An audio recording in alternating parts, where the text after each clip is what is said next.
unanimous consent, the quorum be dispensed with. Without objection. Thank you, Mr. President. Now, today, we drink seltzer. Today, we enter the third day of the Trump shutdown, the first ever real shutdown to occur when one party controls the entire legislative process. The Republican Party controls the House, the Senate, the presidency, and yet they were unable to keep the government open for the American people. Leader McConnell knows it takes 60 votes to win passage of a spending bill, and yet he moved forward with a last-minute extension that he knew lacked the votes. Both Democrats and Republicans voted against that bill. The reason the Republican majority had such difficulty finding consensus is they could never get a firm grip on what the president of their party wanted to do. These days, you never know who to deal with when it comes to the Republicans. The Republican leaders told me to work out a deal with the White House. The White House said work it out with Republican leaders on the Hill. Separately, President Trump turned away from not one, but two bipartisan compromises. Each would have averted this shutdown. Each would have led to a deal on the budget and health care and disaster aid and things like opioids and veterans and pensions and on immigration. My recent offer to the president was a generous one.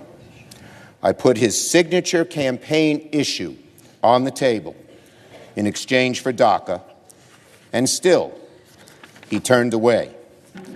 President Trump's unwillingness to compromise caused the Trump shutdown and brought us to this moment. The facts are well known.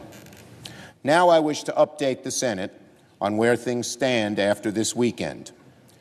Since our meeting in the Oval Office on Friday, the President and I have not spoken, and the White House refused to engage in negotiations over the weekend. The great deal-making President sat on the sidelines. Despite and because of this frustration, I've been having conversations with the Republican leader over the weekend about a path forward. After several discussions, offers, counteroffers, the Republican leader and I have come to an arrangement. We will vote today to reopen the government, to continue negotiating a global agreement, with the commitment that, if an agreement isn't reached by February the 8th, the Senate will immediately proceed to consideration of legislation dealing with DACA. The process will be neutral and fair to all sides. We expect that a bipartisan bill on DACA will receive fair consideration and an up or down vote on the floor. Now, it's a shame, Mr. President, that the American people and the Senate have had to endure such hand-wringing, finger-pointing stridency to secure a guarantee that we will finally move to address this urgent issue. It is something the majority could have avoided entirely, a concern the President could have obviated if he were only willing to take yes for an answer. While this procedure will not satisfy everyone on both sides, it's a way forward. I'm confident that we can get the 60 votes in the Senate for a DACA bill. And now there is a real pathway to get a bill on the floor and through the Senate. It is a good solution, and I will vote for it. I'm incredibly grateful to the bipartisan group that has come together in recent days to renew the immigration debate with a sense of urgency. There you are. I believe that this group has the potential to return the Senate to the kind of place it should be on the issue of immigration, a place for bipartisanship, a place for action, a place for achievement. The bipartisan group, in a very fine way, filled the glaring absence of the President in these talks. I expect the Majority Leader to fulfill his commitment to the Senate, to me and to the bipartisan group, and abide by this agreement.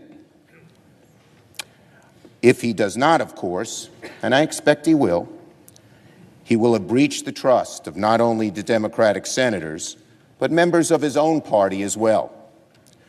Through these complicated and lengthy negotiations, Democrats have always sought to be reasonable, to act in good faith, and get something real done. Despite all of our entreaties, the President was obstinate. Despite bipartisan support for DACA, the Republican majority dithered. The Senate has muddled along for too long, content to delay action on our most pressing challenges until the very last moment. That ends today. The Republican majority now has 17 days to prevent the Dreamers from being deported. Mr. President, we have a way to address the fate of the Dreamers, starting right now, instead of waiting until March, with the minority and the moderate middle empowered to bring a bill to the floor instead of being held by the most strident anti-immigration voices in the Republican caucus. And we, on our side of the aisle, will continue to fight as strongly as we can for the Dreamers in the weeks ahead. I say to all Americans, urge your senators to vote yes on the bipartisan compromise when it comes forward. Write, tweet, email, phone, visit, do everything you can so we can finally pass this bill. In a few hours, the government will reopen. We have a lot to do. The issue of the Dreamers demands resolution. A budget must be written. Health care has to be addressed. Relief provided to disaster-stricken parts of our country. Pensions and opioids, veterans, child care, all have to be taken care of.